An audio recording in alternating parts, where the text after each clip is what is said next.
Okay. So this is first question for today's class of kinematics, and the question is, if an object is dropped from the top of a building and it reaches the ground at t is equal to 4 seconds, है ना? तो ये basically जब drop हुआ था तो यहाँ पर एक चीज और आनी चाहिए थी, t is equal to 0 seconds पर ड्रॉप हुआ था, तो after 4 second it reaches the ground, तो टाइम ऑफ ड्रॉप आपको दे रखा है बेसिकली, कितना दे रखा है 4 second, it is given to you. वहां पर ये गिवन नहीं लिखना है इम्तिहान के अंदर, वहां तो डायरेक्ट करना है आपको, और इतना इजी क्वेश्चन आएगा भी नहीं वहां, ये तो प्रैक्टिस के लिए कराया जा रहा है। Then the height of the building is, क्या पूछिए आपसे, हाइट पूछिए कि बिल्डिंग की हाइट कितनी है, इग्नोरिंग एयर रेजिस्टेंस। अगर ये नहीं भी लिखा होता तो इट इज अंडरस्टूड कि हमें इसको लेना था। जी की वैल्यू कितनी है, जी की वैल्यू है 9.8 मीटर पर second square in downward direction. क्या बात समझ में आती है? ठीक है, तो कोई बिल्डिंग है, एक कोई बिल्डिंग है सपोज, है ना, कोई बिल्डिंग है, इसकी कुछ हाइट है सपोज h, तो अभी हमें वो पता नहीं है हाइट कितनी है, ये हमें निकालना है कि हाइट है कितनी। और हमने क्या किया कि एक क्या चीज गिराई है, स्टोन गिराया, बॉल गिराई, क्या गिराई, एन ऑब्जेक्ट, ऑब्जेक्ट का मतलब समझ लो बॉल समझ लेते हैं। तो किसी बच्चे ने ऐसे बॉल यूं ड्रॉप करी है डाउनवर्ड डायरेक्शन, सीधी आगे गिरेगी वो, है ना, और उसको ऊपर से लेके नीचे तक आने में जो टाइम लगा है वो 4 सेकंड लगा है, और उसने जो डिस्प्लेसमेंट कवर किया है वो h कवर किया है, और जो डाउनवर्ड डायरेक्शन में g की वैल्यू है वो कितनी है, 9.8 मीटर पर सेकंड स्क्वायर। बच्चों ये इस तरह के क्वेश्चन मैं बार बार इसलिए करा रहा हूं ताकि आपको फॉर्मूला एटलीस्ट याद हो जाए। तो आप एक फॉर्मूले की लिस्ट बना लीजिए। डाउनवर्ड डायरेक्शन में अगर आपने ड्रॉप किया है तो इनिशियल वेलोसिटी कितनी है, 0। इस वाले केस में ये बेसिकली कौन सा केस है, फ्री फॉल का केस है। अगर फ्री फॉल हो रहा है तो जो टाइम ऑफ फ्लाइट होता है वो कितना होता है, √2h/g, ये होता है। बहुत सिंपल सी बात, क्या मेरी बात समझ में आती है सब लोगों की, है ना? यानी वो ये h डिस्प्लेसमेंट इस टाइम t में कवर करेगी, ये बात याद रखिएगा, ठीक है? यहां से और भी बहुत सारी चीजें निकलेंगी। तो ये टाइम हमको दे रखा है, ये 4 दे रखा है, is equal to 2 into h, ये हमें निकालनी है, जी की वैल्यू 9.8 ये हमें रखनी है, अंडर रूट लगा देते हैं, तो एच हो जाएगा 4 इंटू 4 इंटू 9.8 डिवाइडेड बाई 2, 2 इससे कैंसिल हो जाएगा, 2, 8 को 9.8 से मल्टीप्लाई कर देंगे, 8 नाम तो 72 आ रहा है, प्लस 8 64, 6.4 और आ गया, ठीक है? तो कितना हो गया ये 78.4 आ रहा है क्या आंसर यहाँ पर? Yes, this is the answer. तो ये हमारा आंसर है, बहुत सिंपल। तो मेन चीज क्या है, ये फॉर्मूला याद रखना है आपको, ठीक है? समझ में आ रही बात? सबको सुनाई दे रहा भाई? Yes sir, yes sir. Okay, now this is a bit important question. Okay, question क्या है, क्वेश्चन कह रहे हैं a ball is projected vertically upward, ये याद रखना है वर्टिकली अपवर्ड है, वरना पिछले क्वेश्चन में वर्टिकली डाउनवर्ड था, तो उस इंप्रेशन में आदमी जो है वो क्या गलत मिस्टेक कर सकता है। तो वर्टिकली अपवर्ड है, यानी एक बॉल थी जिसको वर्टिकली अपवर्ड फेंका, यानी इस डायरेक्शन में ऊपर की तरफ इसको फेंका, तो यहां पर इसकी कोई वेलोसिटी रही होगी भी, इस जगह पर ऊपर जाते जाते ये कहीं पर यहां पर आकर इसकी जो वेलोसिटी है वो 0 हो गई होगी। तो यहां तो वेलोसिटी v थी, यहां पर जो वेलोसिटी हो गई वो कितनी हो गई, बेसिकली 0 हो गई। It come backs to ground in time t, it come backs to यानी वापस ये फिर नीचे की तरफ आई है, ड्रॉप हुई है। तो ये कौन सा क्वेश्चन है, कौन से टॉपिक का क्वेश्चन है? ये भी फ्री फॉल का है। ये भी किस चीज का है, फ्री फॉल का है। वर्टिकल मोशन है, एक बार ऊपर जा रही है, एक बार नीचे आ रही है, वो 2 बार हाइट ट्रेवल कर रही है। ओके, एक बार हाइट ट्रेवल का टाइम t मान लें तो दूसरी बार का 2t हो, तो जाते वक्त का टाइम हाफ t है और आते वक्त का टाइम भी हाफ t है, तो टोटल टाइम कितना हो गया है, t हो गया है। अब बहरहाल विच vt graph shows the motion correctly, तो मोशन के लिए आप y एक्सिस पे देखेंगे वेलोसिटी दे रखी है, तो बेसिकली वेलोसिटी टाइम ग्राफ आपको जज करना है। कोई स्टूडेंट मुझे बता सकता है इसका आंसर सही क्या होगा? Option b. Option b. चलो भाई, ऑप्शन बी। Option b. और बताइए बच्चों। Sir option b. Option b, okay. और बेटा और बताइए।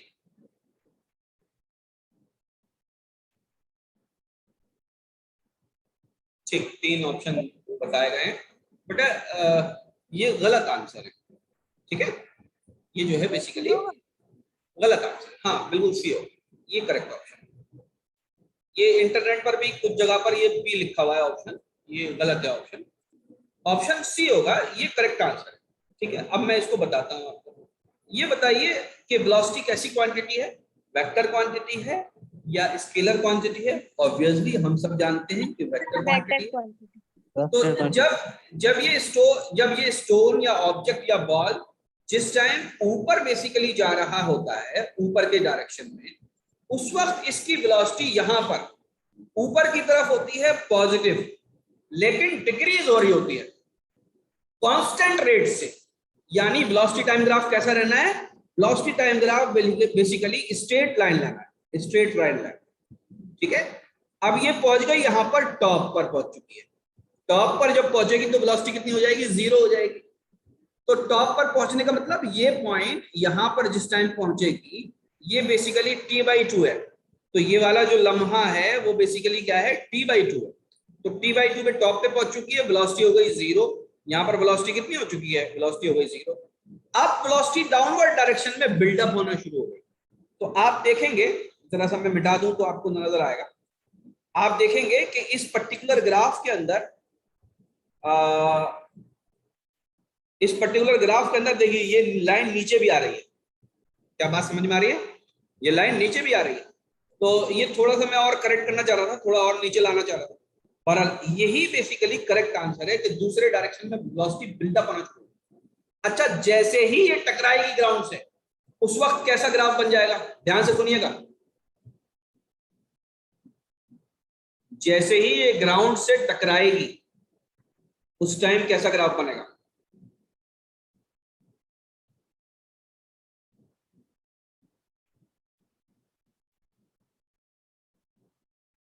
ऐसा ग्राफ बनेगा।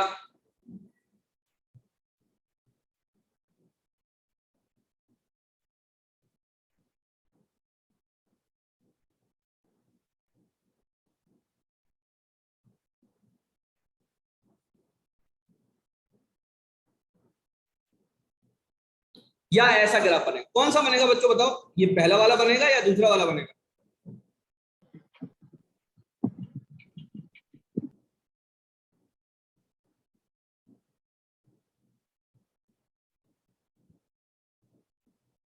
नजर आ रहा है आप लोगों को? दूसरा वाला ग्राफ जो मैंने बनाया अभी। बाकी सब मिटा देते हैं ताकि आपका कंसंट्रेशन जो है वो खराब ना हो। बाकी सब चीजें मिटा देते हैं। आंसर तो समझ में आ गया सबके? आंसर सी होगा। बाकी सब चीजें मिटा देते हैं यहाँ से ताकि आपके समझ में आता है।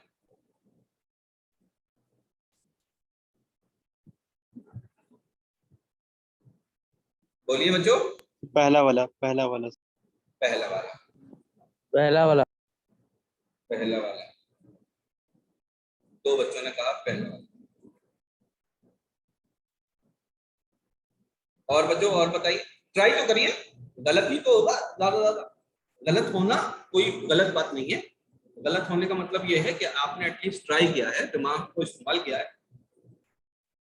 जो बच्चे जवाब नहीं देते जो बच्चे जवाब दे देते हैं गलत ही देने चाहे, वो उनसे अच्छे हैं जिन्होंने जवाब ही नहीं दिया। ये बात याद रखिएगा। सर मुझे तो दोनों ग्राफ सेम लग रहे हैं। अच्छा चलिए, यानी दोनों ही आंसर होंगे आपके हिसाब से, ये भी होगा, राइट। और बताइए। सर एक बार क्वेश्चन रिपीट कर दीजिए। क्वेश्चन यही है। मैंने सिर्फ इसमें इतनी तरमीम करी है कि जब बॉल ऊपर गई, ऊपर जाके वापस आई, टकरा के वहीं रुक गई, ग्राउंड पे ही बिल्कुल चिपक गई। फॉर एग्जाम्पल लोहे की बॉल थी, लोहे की।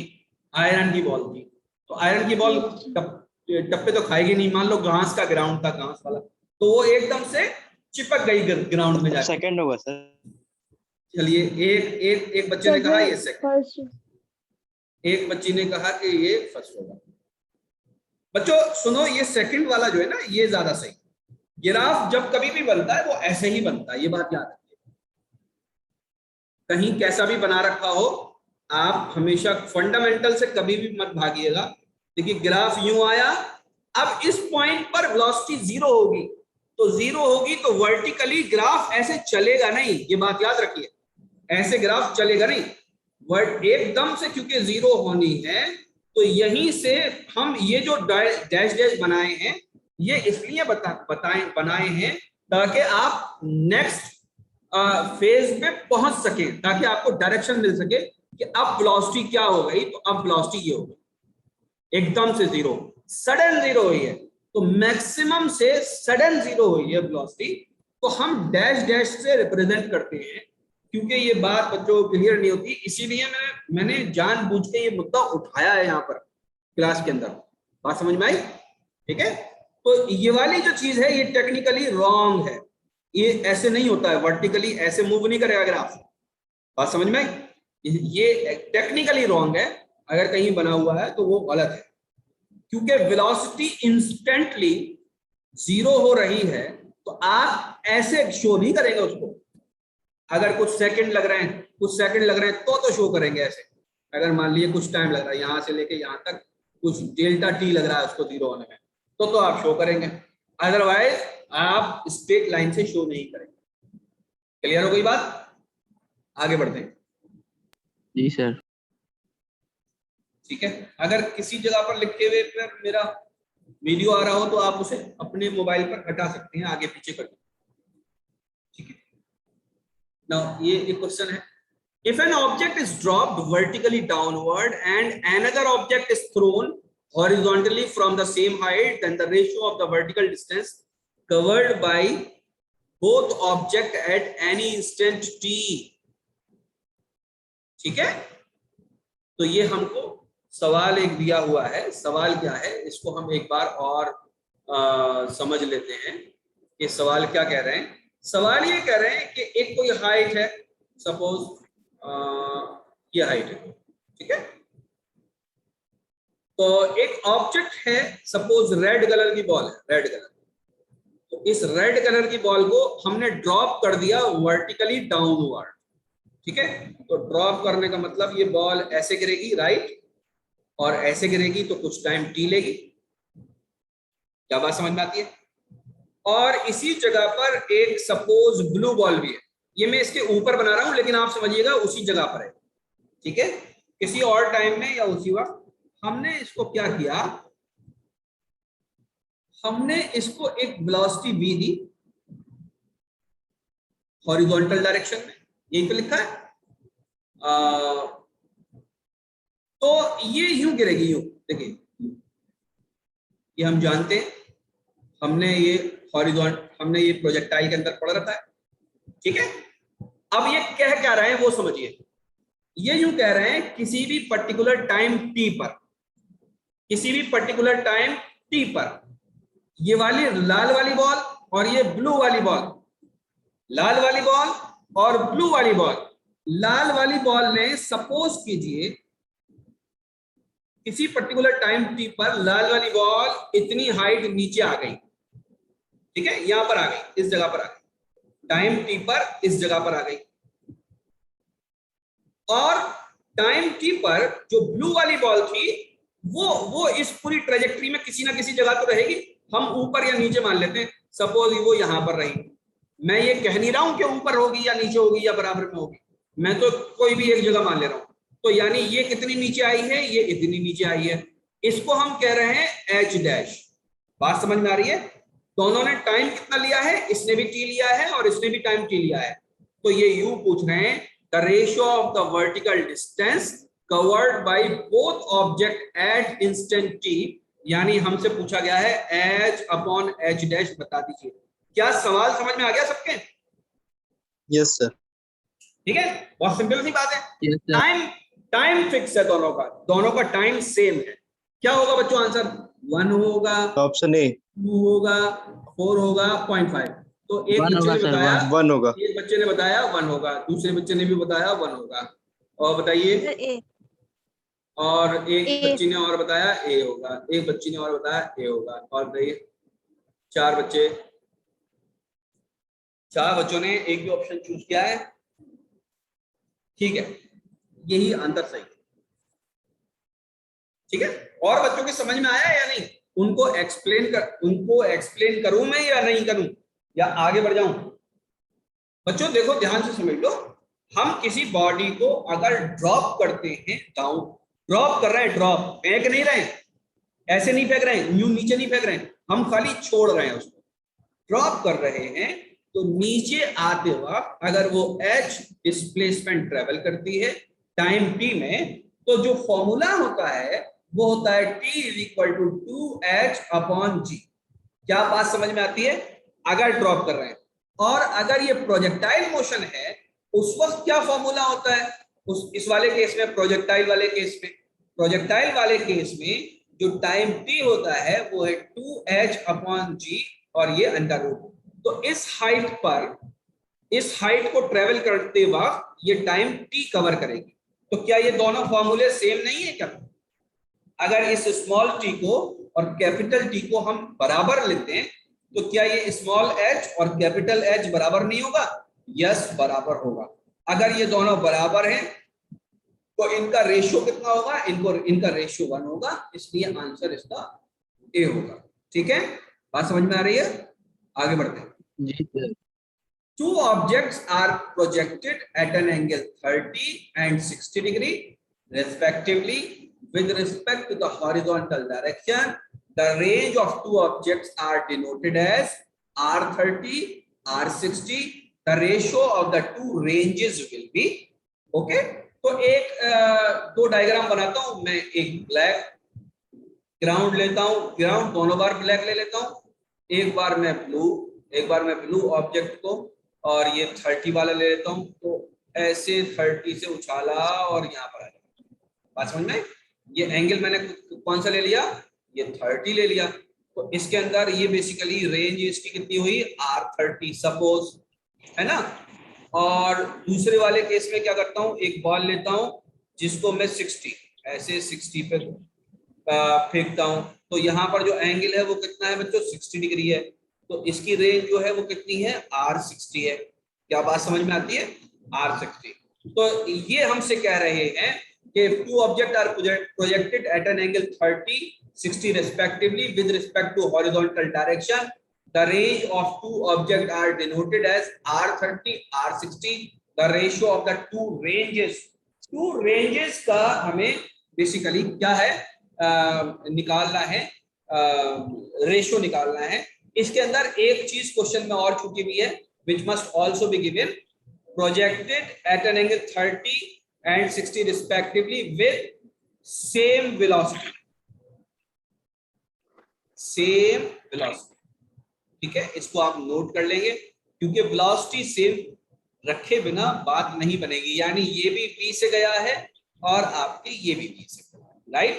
अब क्या होगा आप बताइए मुझे, हमसे क्या पूछा है? हमसे पूछा है R30 डिवाइडेड बाई R60 कितना होगा, ये हमसे बात पूछी। कैसे निकालेंगे इसको?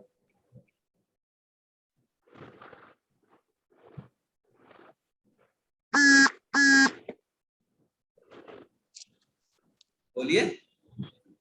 सर आप दोनों के फॉर्मूला को चलो हम फॉर्मूला लिखेंगे।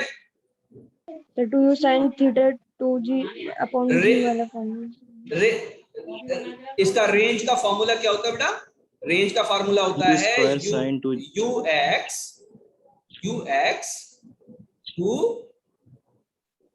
बोलिए क्या होता है?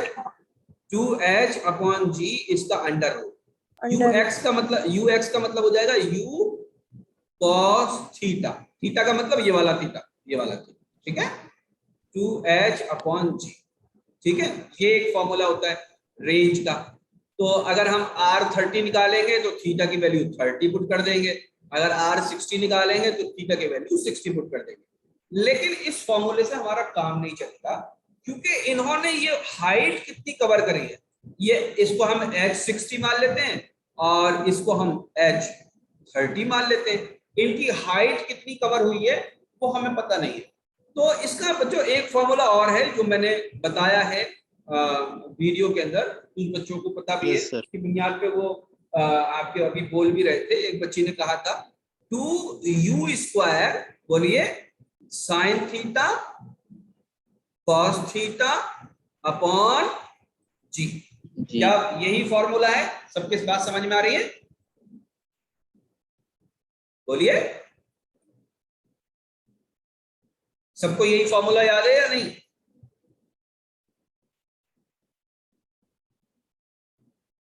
ठीक है, इस फॉर्मूले की बुनियाद पे अगर हम r30 लिखेंगे तो क्या हो जाएगा, 2u² साइन 30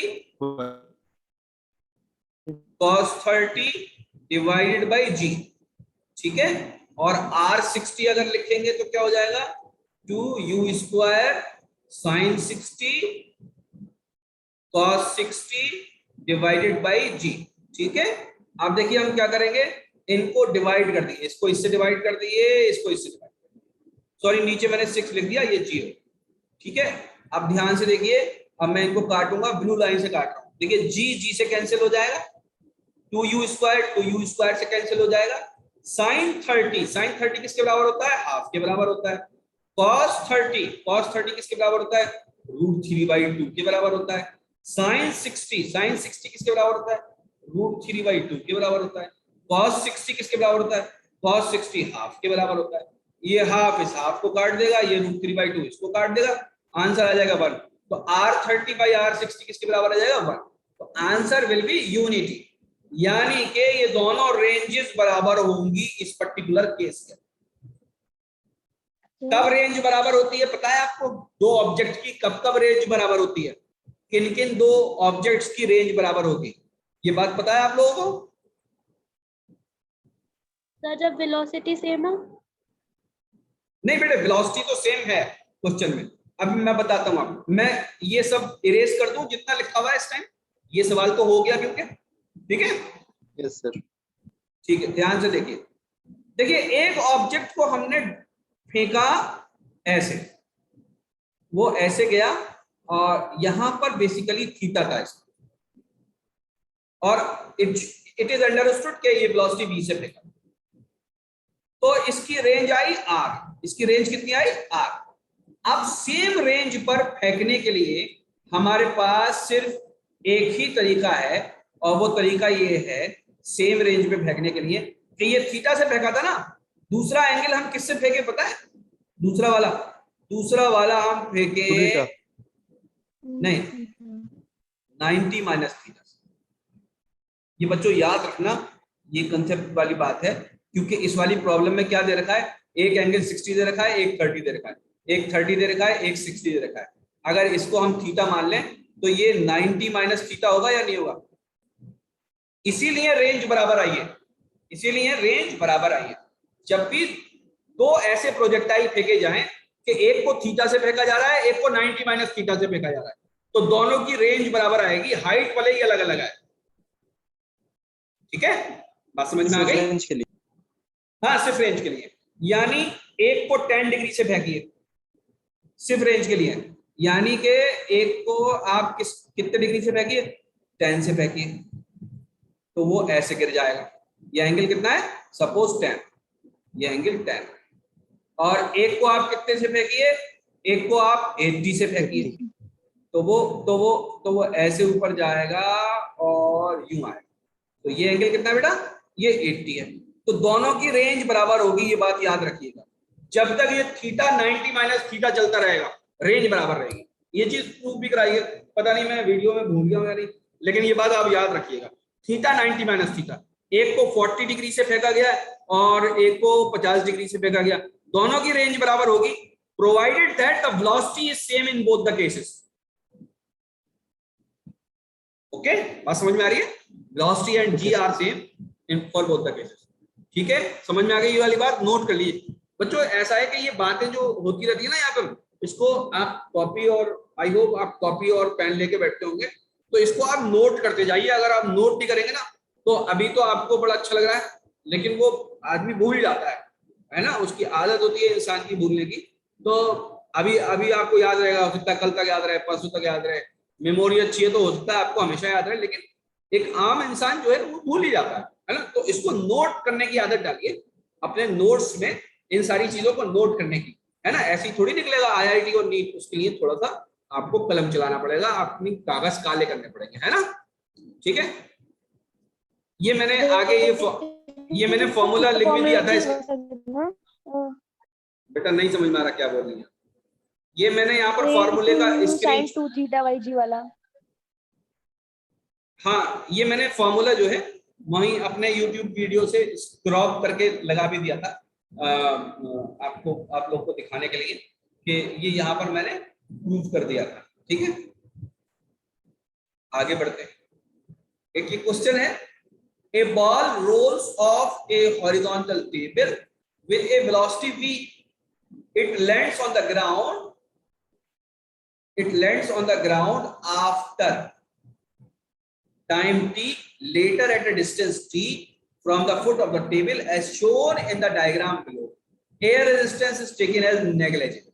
Okay, तो एक बॉल थी जो बेसिकली इसकी बात हो रही है, और इस बॉल को किसी वेलोसिटी v से फेंका गया था। ये यहाँ पर ये d डिस्टेंस इतनी दूर आके गिरी है, इसने हाइट कितनी ट्रेवल करी है, इसने हाइट कितनी ट्रेवल करी है, इसको v वेलोसिटी से फेंका गया था, d डिस्टेंस दूर पर आके गिरी है, तो ये ऐसे गिरी होगी आगे। बात समझ में आई, ऐसे आके गिरी होगी। अब यू कह रहे हैं a second heavier ball, second heavier ball यानी कि दूसरी एक बॉल है वो ये वाली है। ये कैसी है बच्चों, ये हैवियर है। कैसी है, हैवियर है, यानी ये भारी है उससे, इसका मास ज्यादा है, इसका वेट ज्यादा है। ये भी रोल करती हुई आ रही है, लेकिन सेम वेलोसिटी से आ रही है। ठीक है, सेम वेलोसिटी से आ रही है। Which one of the following is correct for the heavier ball? यानी इसकी जो ux है, सॉरी इसकी जो ux है वो इस वाली बॉल की ux के एग्जैक्टली बराबर है। इन दोनों की ux बराबर है, सिर्फ मास अलग अलग है। तो अब ये पूछ रहे हैं इस ये हैवियर बॉल जो थी इसका टाइम टू लैंड क्या होगा, t होगा, लेस देन t होगा, d होगा या लेस देन d होगा। बच्चों क्या होगा इसका जवाब? Option A. B। Option A आ गया एक, ऑप्शन बी।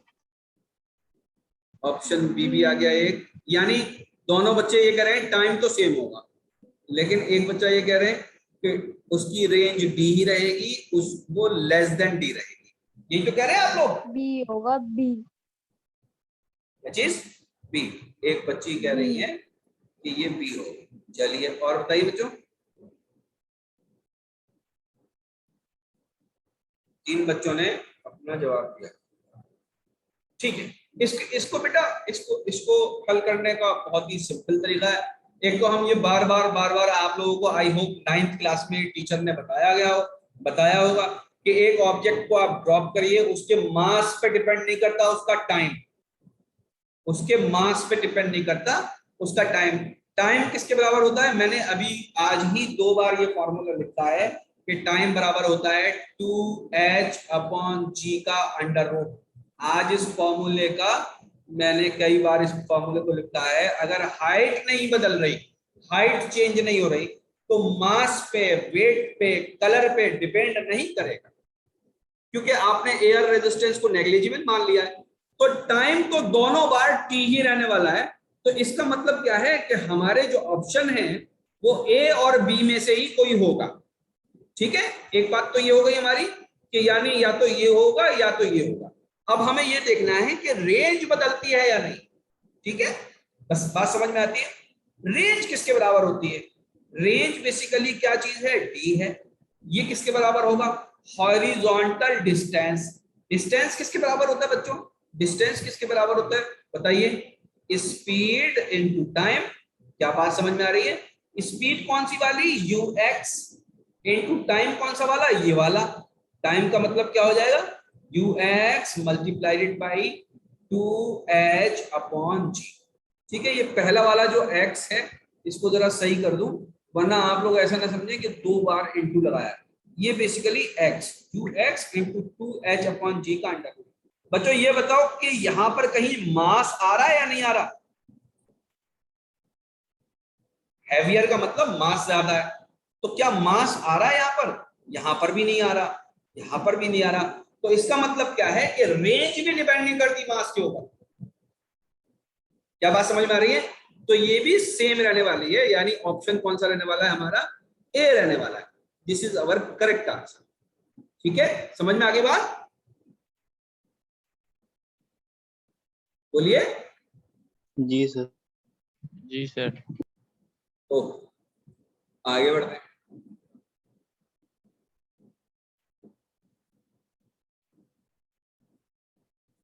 ये क्वेश्चन, 2 क्वेश्चन रह गए बच्चों, ये 2 ही मिनट रह गए, आप लोग प्लीज दोबारा ज्वाइन करिए।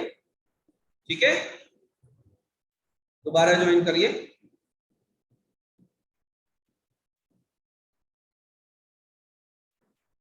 ओके, तो ये हमारी एक अगली प्रॉब्लम है। A projectile is fired from the ground at time t is equal to 0। तो प्रोजेक्टाइल है, उसको हमने फायर किया है ग्राउंड से। कौन सा वाला प्रोजेक्टाइल हुआ ये, एंगुलर प्रोजेक्टाइल हुआ। कौन सा प्रोजेक्टाइल हुआ ये, एंगुलर प्रोजेक्टाइल हुआ।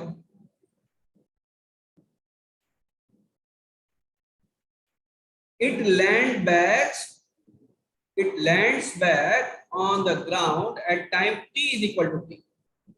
तो small t is equal to capital T, यानी कैपिटल T टाइम में वो वापस आ गया। Which of the following sketch graphs best shows the variation with time t of the vertical speed v and horizontal speed vh of the projectile? Air resistance is taken as negligible।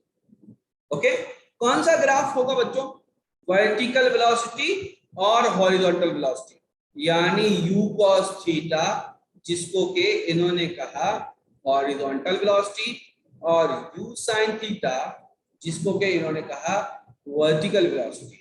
तो इसमें से कौन सा graph होगा, option b. Option b. और बताइए,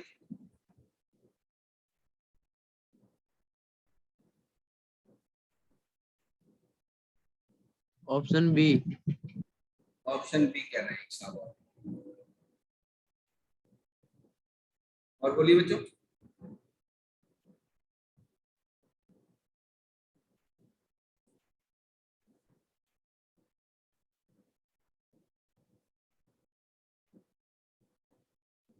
yes ये option B ही होगा। बाकी लोगों के समझ में नहीं आ रहा क्या, ऐसा क्यों है, बाकी लोग क्यों नहीं बोल रहे। आसान सवाल है बहुत। हमने क्या किया है, हमने एक प्रोजेक्टाइल को ऐसे फेंका है तो वो यूं जाएगा और यूं आ जाएगा। तो इसकी ये इस डायरेक्शन में जो वेलोसिटी होती है जिसको हम हॉरिजॉन्टल वेलोसिटी कहते हैं, ये हमेशा कांस्टेंट रहती है। और ऊपर जाने वाली जो वेलोसिटी है जिसको हम v वर्टिकल कहते हैं, ये डाउन होती है जब हम ऊपर जा रहे होते हैं। और जब ये यहाँ पर पहुंचती है उसके बाद जैसे ये नीचे आ रही होती है तो फिर क्या होता है, ये बिल्डअप होना शुरू हो जाती है। क्या होना शुरू हो जाती है, बिल्डअप होना शुरू हो जाती है। यहाँ इन्होंने क्या नाम लिया है, यहाँ पर स्पीड लिया है नाम, यहाँ पर स्पीड लिया है। अगर ये वेलोसिटी लेते तो फिर हम एक नया ऑप्शन बनाते। हम क्या बनाते, एक नया ऑप्शन बनाते। अगर ये कहते कि वर्टिकल वेलोसिटी तो हम फिर एक नया ऑप्शन बनाते और फिर वो आंसर अलग होता। फिलहाल क्या है कि हॉरिजॉन्टल वेलोसिटी ये कांस्टेंट है, यहाँ पर कांस्टेंट है, यहाँ पर वेरिएबल है, यहाँ पर वेरिएबल है। तो ये दोनों ऑप्शन तो रूल आउट हो गए, यानी इसमें और इसमें ही आंसर होगा। क्या बात समझ में आ रही है। ये वाला इसलिए गलत है क्योंकि बेसिकली मैग्नीट्यूड एक बार 0 होगा और फिर वापस बढ़ना शुरू होगा। तो इस वाले केस में देखिए यहाँ पर इस वर्टिकल वेलोसिटी का जो मैग्नीट्यूड है, वर्टिकल स्पीड जो है वो कम हो रही है।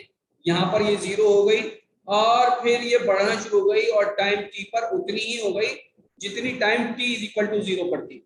क्या ये बात समझ में आ रही है बच्चों? ये बताइए कि अगर वर्टिकल स्पीड ना कहकर वर्टिकल वेलोसिटी कहते हैं तो आंसर क्या होगा? आंसर सबके समझ में आ गया? आंसर ये है, this is the correct answer. अब मुझको ये बताइए कि अगर वर्टिकल वेलोसिटी ना कहकर ये वर्टिकल स्पीड कहते तो आंसर क्या होगा? क्या वो इसमें मौजूद है? No sir. वर्टिकल स्पीड ना नहीं, सर। कहकर वर्टिकल वेलोसिटी कहते तो आंसर क्या होता? ध्यान से समझिए, आप लोग समझ तो गए हैं जहां तक मुझे लगता है। चला जाता। देखिए ये इस पॉइंट को देखिए, इस पॉइंट को, यहां से ये नीचे नहीं जाती, यहां से ये इतनी चल जाती, यानी इस टाइम टी पर ये यहां आ जाती, और इसको अगर हम नीचे एक्सटेंड करें तो ये बेसिकली कितनी रहती? ये यहाँ पर उतनी ही रहती जितनी ये यहाँ पर थी, मैग्नीट्यूड सेम रहता है। क्या बात समझ में आ रही है? क्योंकि डायरेक्शन Yes. बदल जाता। अगर हमने स्पीड की जगह वेलोसिटी पूछा होता तो ग्राफ कैसे बनता? ग्राफ ऐसे बनता। ये किसका कह रहा हूं मैं? ये वर्टिकल वेलोसिटी का कह रहा हूं, और हॉरिजॉन्टल वेलोसिटी यहाँ पे भी हो सकती है, यहाँ पर भी हो सकती है, यहाँ पर भी हो सकती है, कहीं पे भी हो सकती है हॉरिजॉन्टल वेलोसिटी। जरूरी थोड़ी है कि हॉरिजॉन्टल वेलोसिटी और वर्टिकल वेलोसिटी दोनों बराबर हो, है ना? ये तो थीटा पर डिपेंड करेगा, ये तो cos थीटा पर डिपेंड करेगा। ओके, तो एक बात ये हो गई। अगला क्वेश्चन भी करेंगे हम, ठीक है? ये सवाल समझ में आ गया? इस सवाल को कर लेते हैं, अच्छा सवाल है। सर ये हो चुका है। ये हो चुका है क्या? क्यों बच्चों? Yes sir. कल हो चुका है, कल? जी सर। अच्छा, तो मैंने ये गलती से शायद कॉपी कर लिया होगा स्लाइड के अंदर। ठीक है, इसके बाद शायद कोई और क्वेश्चन नहीं है आज क्वेश्चन इतना ही है। कल मैं इंशाल्लाह और रखूंगा, इंशाल्लाह कल भी मैं क्लास लूंगा, और उम्मीद करता हूँ कल मैं डे में कुछ वीडियो अपलोड इंशाल्लाह। करूंगा। तो अगर मैं कुछ वीडियो अपलोड करूँ तो उसको आप देख लीजिएगा इमीडिएटली। बहुत उम्मीद है मैं ग्राफ के वीडियो अपलोड कर दूंगा, या तो आज रात में मुझे थोड़ा सा लगा कि मैं आज रात में काम कर सकता हूँ तो आज रात में करूंगा, वरना कल सुबह में कोशिश करूंगा कि ग्राफ के वीडियो अपलोड कर। सर सर केमिस्ट्री और बायोलॉजी के लिए सर। केमिस्ट्री और बायोलॉजी के जो टीचर्स हैं वो कई कोचिंग्स में पढ़ा रहे हैं, वो पूरे 1 मिनट पहले रिकॉर्डिंग हम स्टॉप कर दें।